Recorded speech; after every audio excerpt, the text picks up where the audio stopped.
Nesse vídeo eu vou te contar como pensam os investidores globais do mercado imobiliário. Fica comigo que eu vou te passar aqui um raio-x do que está acontecendo no mundo como um todo. Eu não estou falando do cara que vai comprar um imóvel com segunda residência no Brasil.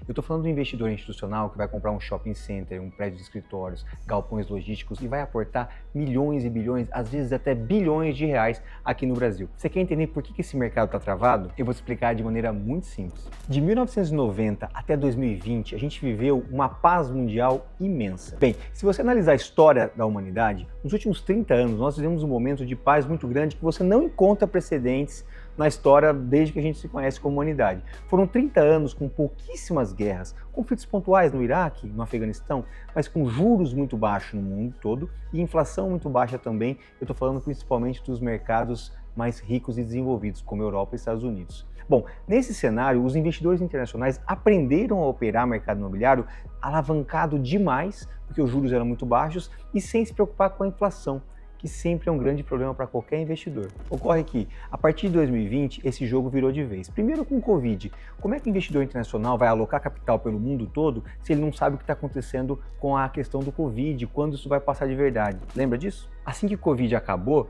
a gente pensava que agora o mundo ia voltar à sua normalidade, mas não, a Rússia decidiu atacar a Ucrânia. E com isso, trouxe uma estabilidade imensa para a Europa. A Alemanha sofreu demais, porque tinha uma dependência energética junto à Rússia. O Reino Unido também. E para criar ainda mais desafio, os juros dos Estados Unidos, que pareciam baixar, demoraram muito para baixar. Os escritórios, que eram grande parte do portfólio de investimento desses investidores internacionais, sofreram muito na pandemia e mesmo pós-pandemia. A onda do trabalhar de casa impactou taxas de ocupação, o preço do aluguel e muitos desses prédios e escritórios nos quais as aquisições tinham sido feitas com muito dinheiro emprestado do banco, sofreram com juros mais altos. Sem conseguir atender esses juros bancários mais altos pós-Covid, muitos desses prédios foram devolvidos aos bancos ou foram liquidados. Imagina só o nível de estresse na comunidade dos investidores internacionais. De novo, eu me refiro aos investidores institucionais, que investem bilhões e bilhões em real estate. Bom, você pode somar a isso também o ataque do Hamas a Israel, que foi um complicador com certeza na geopolítica mundial e trouxe ainda mais instabilidade.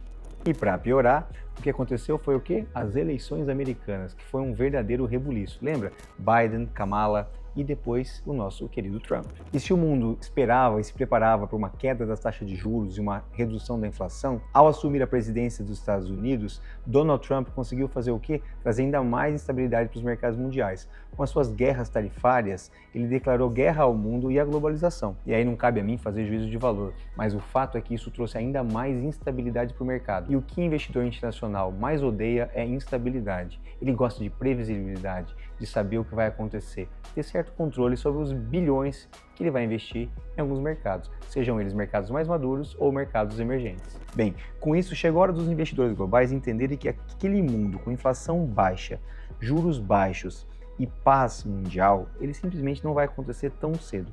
Ou eles aprendem a operar real estate dentro desse contexto novo, ou eles vão ter muita dificuldade de fazer acontecer. Interessante notar que para nós brasileiros, falar de operar mercado imobiliário sobre juros altos, inflação alta, bem, parece piada, né? Nós temos pós-doutorado nisso.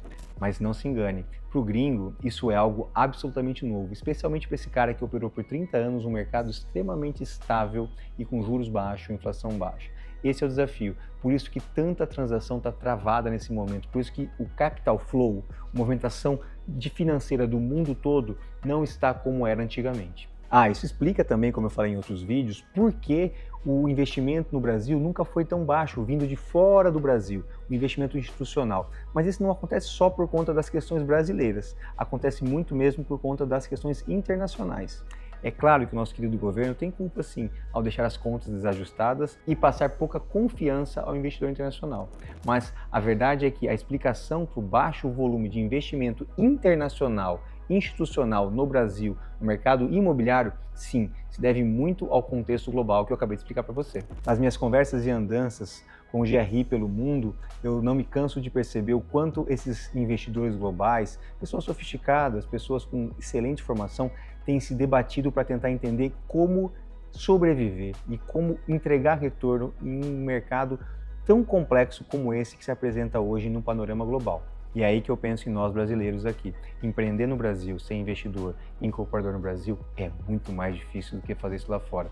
Por isso eu tiro meu chapéu para você que está disposto a empreender, investir e desenvolver nesse mercado imobiliário brasileiro. Até a próxima.